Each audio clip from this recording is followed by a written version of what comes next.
सतगुरु बना लूंगा। आप बताइए क्या वो बढ़ गए? और बात के चरणों में राखियो। चरणों में रहना बड़ा मुश्किल से।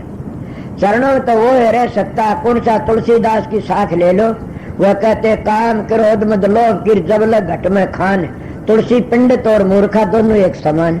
जब तक ये कामी क्रोधी लालची गुरु इनसे भक्ति नहीं हुई, भक्ति करे को सूरमा जात वर्ण कुल खोई।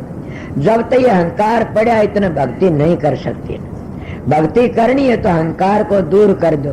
किसी चीज का अहंकार से, किसी चीज का अहंकार से। इसीलिए कबीर साहब की वाणी थी, कबीर साहब दो दिन सुलमक आन अड़े सूरा लेत लड़ाई, कि सूरा लड़ाई लेके आगे बढ़ जाते। गुरुमुखों का खेल है, मनमुखों का खेल नहीं है। गुरुमुख है सो आगे पंथ चलाई। स्वामी जी ने भी यही कहा, गुरुमुख हो सो आगे पंथ चलाई। गुरुमुख आगे पंथ चला देता। और फिर क्या कहते, जब आगे पंथ चलाता तो गुरु क्या कहता, जगत उद्धार होता नजर आ रहा है। कि सतगुरु जब आने की सत्संग करता है तो गुरु कहता है अब जगत का उद्धार होता नजर आ रहा है। क्यों? कि पूर्ण सतगुरु जब नाम दे देता है वो एक जन्म में, दो में, तीन में, चार में जरूर बीतते रहेगा। उसका उद्धार होगा किसी तरह हो, उसके कर्मों का भोग भोग की फिर भी वो फिर आएगा। माँ उसका उद्धार जरूर चाहे चार जन्म हो। संतों की साख बताता हूँ, पूरा सतगुरु मिल गया, इसलिए उसके कर्म कट जाते सने सने। आगे कबीर साहब की आखिरी टेक क्या थी?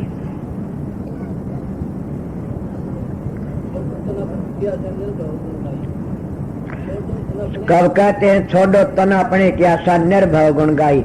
यही बात मैं कह भी गार फिर बताता हूँ। जो अपने तन की आशा रखता है वो कभी भक्ति नहीं कर सकता।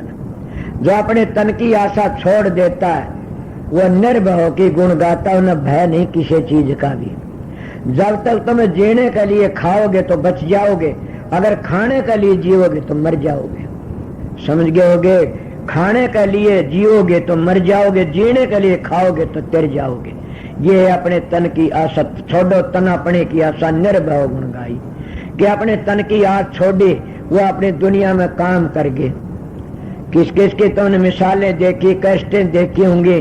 कितने जिन तप करने वाले पांव सूख गए, सर सूख गए और घोर तप करे पृथ्वी डगमगागी और सब क्यों कर गए? तन की आशा छोड़ी तभी तो करके गए। इसीलिए छठे चक्कर तो ऊपर भी तुम तब चलोगे जो तन की आशा छोड़ दोगे। अगर इस शरीर को पालते रहोगे तो नहीं जा सकते आगे। तो आप कहोगे आप भी तो पड़े पड़े सो झोटे भर गए।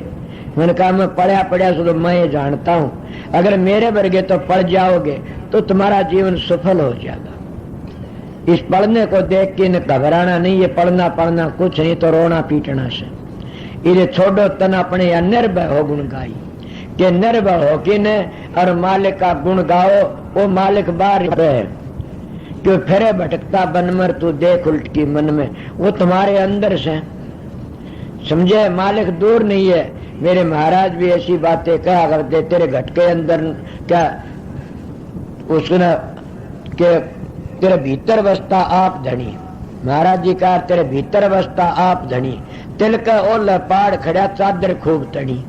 कि वो तिल का ओल पहाड़ खड़ा और चादर तनी हुई से वो तेरे भीतर आप धनी बसता है।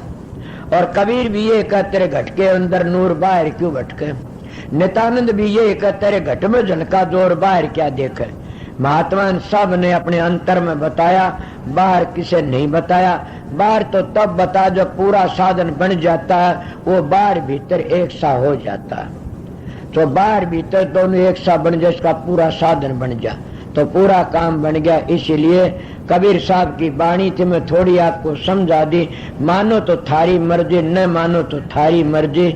मैं इसलिए आप लोगों की ड्यूटी बजाने के लिए आया था। समझ गया? और मेरे तो बाजेगी उतनी बजामदार रहूंगा, न मैं गुरु हूं न मैं पीर हूं। समझे? मैं तो आप लोगों की सेवा करने मेरे आश्रम में बहानी दिनों दिन बैठे हुए थे। कई मानस मेरे पास में थे। कहने लग गया, बात चल गई। मैं अब भी कह देता हूँ कि मैं सबका गुरु नहीं हूं, तो मैं चेला हूं सबका। आपको यो किस तरह कहते उल्टी बातें पता नहीं। आपने गुरु देता और चेला लेता है, न्यू हो सके समझो ना। चेला देता और गुरु लेता है। मानोगे नहीं इस बात ने कि बेटा देता है बाप को। मैं तो आप लोगों का बेटा हूं, आपको देता रहता हूं। मैं तो आप लोगों का गुरु हूँ, गुरु शिष्य हूँ, शिष्य गुरु को देता रहता है। अगर तुम ना लो झोली पसार की थारी मर्जी है। इसीलिए शिष्य का काम है हाजिरी बजाना और तो देना कुछ न कुछ अपने बुजुर्गों को। मतलब उन बुजुर्गों को भी सोचना चाहिए उस वस्तु को बर्बाद न करें, उसको अच्छी तरह रखें। जो ये नाम है इसको अच्छी तरह रखना। राधा स्वामी ये सारी दुनिया की जान है। मैं दावत कहता हूँ कि कबीर साहब के वक्त में नहीं, परंपरा से राधा स्वामी नाम का बगैर कोई भी मोक्ष में नहीं गया आज तक, और न कोई जागा कद्दे भी। राधा स्वामी नाम सृष्टि तो पहली था, अब भी है, पाछे भी रहेगा। यही तो उनकी भूल है जो राधा स्वामी नाम को वर्णात्मक कहते हैं।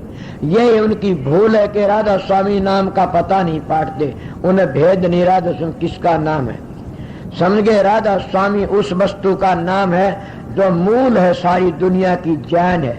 इस तरह जैसे सारी दुनिया, सारी दरख्तों न सब का बीज पानी है, तो इसीलिए सब का खजाना मिट्टी है। इसलिए इन दोनों चीजों का खजाना राधा स्वामी नाम है। सब की जान और मूल और सब कह का खजाना राधा स्वामी नाम है। सब इस तरह लकड़े, इसलिए इसको मूल मंत्र कहते हैं। मेरी बात अगर किसी गलत लागे तो मेरे पान की प्रश्न कर लेना। समझ गए? मैं खुदा नहीं हूं, फिर मेरे सतगुरु की दया बड़ी भारी है। उनकी दया तो मैं चार बातें कह देता हूँ। इसीलिए आप भी वो काम करोगे तो आप भी सीख जाओगे। इन बातों का साधन अभ्यास करो, अंतर का तजर्बा देखो, अंतर की मंजिलों को तय करना सीखो। फिर क्या होगा, तुमने ऐसी गति हो जाएगी, बैठे उठे खड़े उतारे कह कबीर हम उसी ठिकानी। समझे? कोई ज्यादा तकलीफ पानी जरूरत ही नहीं। आस्ता आस्ता काम बन जाएगा। लगे रहो मेरा भाई। धरू की बनगी, प्रहलाद की बनगी, तेरी भी बन जाएगी, तुम्हारी भी बन जाएगी। मैं तो अपनी सच्ची आत्मा कहता हूँ, जिनको नाम मिलेगा जरूर भी तरेंगे, उनका उद्धार होगा।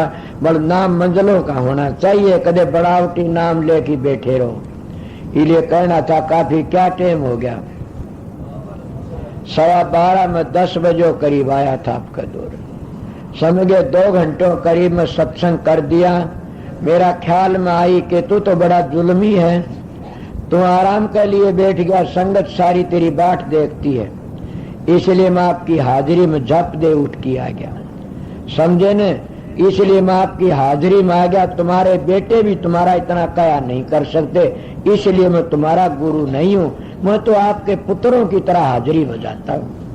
सोचो मैं क्या कही, इसको पर अमल करना, कदे गाफिल होकर अपना जीवन बर्बाद कर दो। मेरा सत्संग तुमने उपदेश का काम देता, और मेरा सत्संग तुमने बेहतर पार ले जाएगा। अगर उसको और अमल करके चलोगे तो मैं पाखंड करने नहीं आया। मैं तो बोले बूझ होती झूठे मानसों सच्चा रास्ता लगाने के लिए आया सू कि अपना काम करो। मैंने तुम्हारे सिर पर कोई भार टेकता न कोई बोझ टेकता, कमा की टुकड़ा खा लेता और हाजिर लोगों की। अगर ये पूछा जाए तो बताइए महात्मा ठीक है, तरवर सरवर संजन चौथे वर्ष में परमार्थ के कारण साधु धारे दे।